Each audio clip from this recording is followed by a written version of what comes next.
क्या आप जानते हैं, भारत की वीर भूमि में एक ऐसी जगह भी है जहां की मिट्टी आज भी हल्दी जैसी पीली है।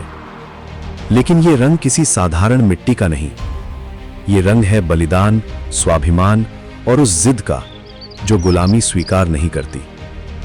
ये मिट्टी गवाह है एक ऐसे युद्ध की जिसे इतिहास ने निर्णायक नहीं कहा, लेकिन जिसने भारत की आत्मा को अमर कर दिया। ये कहानी है हल्दी घाटी की। राजस्थान के अरावली पर्वतों के बीच एक संकरी घाटी फैली हुई है। चारों ओर ऊंचे नीचे पहाड़, बीच में पीली मिट्टी से ढका मैदान। यही है हल्दी घाटी। कहते हैं यहां की मिट्टी में हल्दी जैसी पीली चमक इसलिए है क्योंकि इस धरती ने इतना रक्त देखा कि उसकी रंगत हमेशा के लिए बदल गई।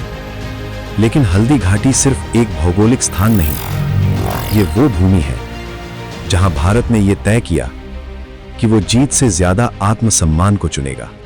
साल 1576, जब इतिहास सांस रोके खड़ा था। 16वीं शताब्दी, भारत का बड़ा हिस्सा मुगल साम्राज्य के अधीन आ चुका था। दिल्ली की गद्दी पर बैठा था बादशाह अकबर, एक शक्तिशाली सम्राट जिसकी सेना विशाल थी, जिसका प्रभाव दूर दूर तक फैला था। राजपूत राज्यों में से अधिकांश ने मुगलों की अधीनता स्वीकार कर ली थी, लेकिन एक राज्य ऐसा था जो अब भी सिर उठाए खड़ा था, मेवाड़। और मेवाड़ का राजा था महाराणा प्रताप। महाराणा प्रताप सिर्फ एक शासक नहीं थे, वे स्वतंत्रता का प्रतीक थे। उन्होंने मुगल दरबार में सिर झुकाने से इनकार किया। उन्होंने अकबर की मित्रता और संधि को ठुकरा दिया।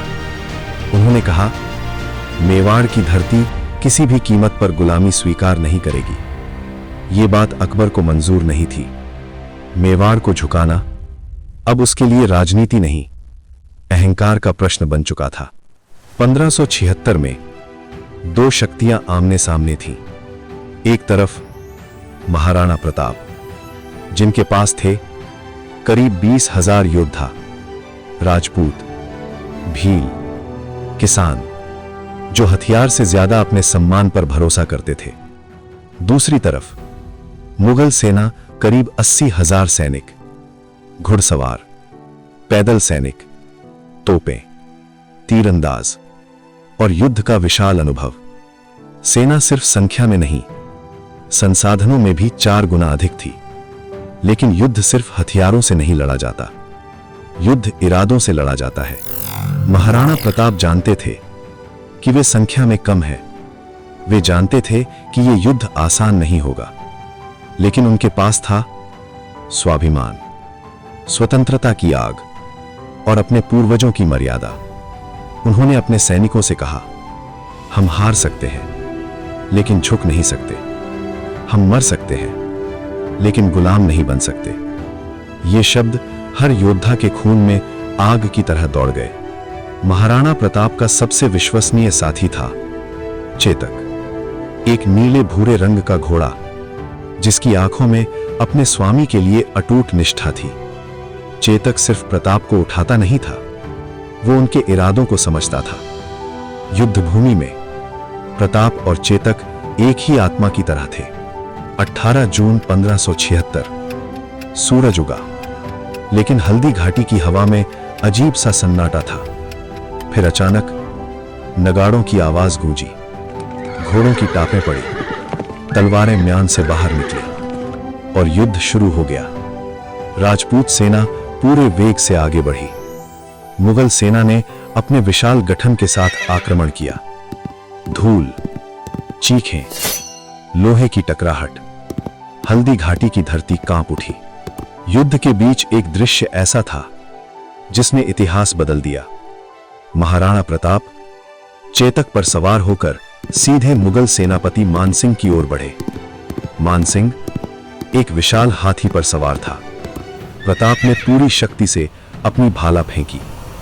भाला मानसिंह के कवच से टकराया, लेकिन वो बच गया। युद्ध और भी उग्र हो गया।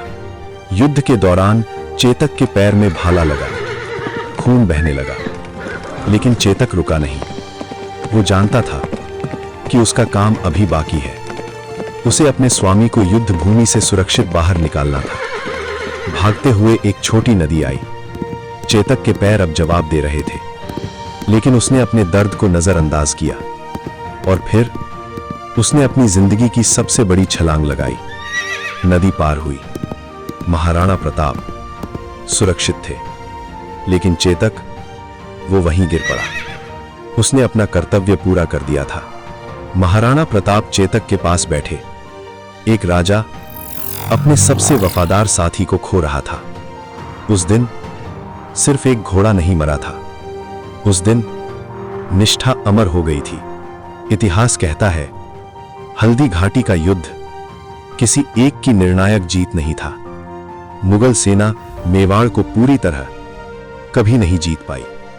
महाराणा प्रताप जंगलों में रहे, कष्ट सहे, लेकिन झुके नहीं। उन्होंने आखिरी सांस तक स्वतंत्रता की लड़ाई जारी रखी।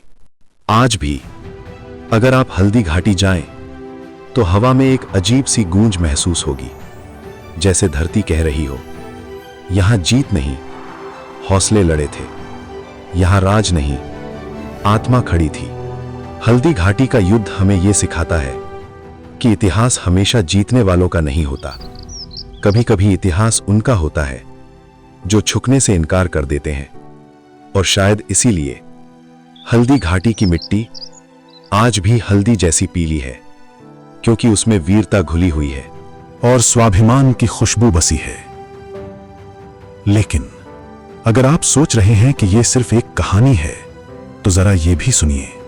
वैज्ञानिक रूप से देखा जाए तो हल्दी घाटी की मिट्टी पीली इसलिए है क्योंकि इस क्षेत्र की मिट्टी में लौह ऑक्साइड और पीले बलुआ पत्थर की मात्रा बहुत अधिक पाई जाती है।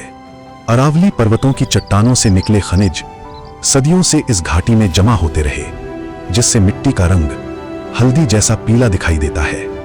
यानी हल्दी घाटी की मिट्टी का रंग विज्ञान से समझा जा सकता है, लेकिन उसका अर्थ सिर्फ इतिहास ही समझा सकता है। क्योंकि कुछ जमीनें सिर्फ खनिजों से नहीं बनती, कुछ जमीनें बलिदान से बनती हैं, और हल्दी घाटी उनमें से एक है। अगर आपको ये कहानी पसंद आई हो तो लाइक करें, शेयर करें और सोचवानी चैनल को सब्सक्राइब करना ना भूलें।